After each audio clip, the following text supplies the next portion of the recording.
Hello, good morning, ay good afternoon. Ito, gagawa tayo ng bilo-bilo. O, yan na yung arena natin. Nilagyan na niyang asukal, konting asukal at saka konting asin. Ito ang ating ingredients. Coconut milk, banana, kamote, sago. O, ayan.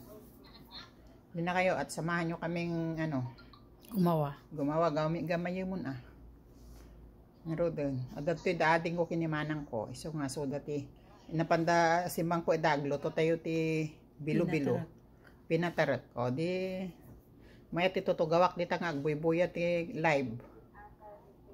Simang po idako na apay nga tanga dag doorbell ag tok-tok ko nak. So da magayam dadala-daladang arami din mga pinatarat bilo-bilo. Hindi ko alam kung anong tawag sa inyo yan. Okay?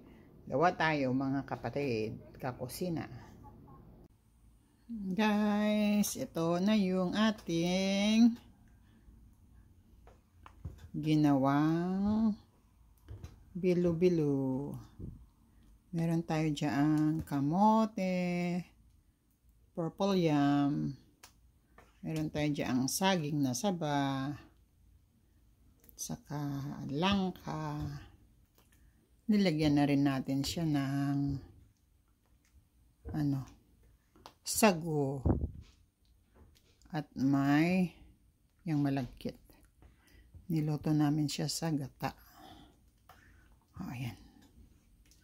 Kainan na.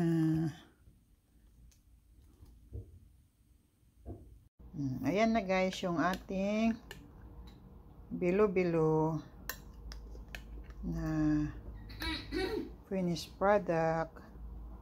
Ayan, meron tayo dyang violet na kamote at saka puti. Ayan, kainan na.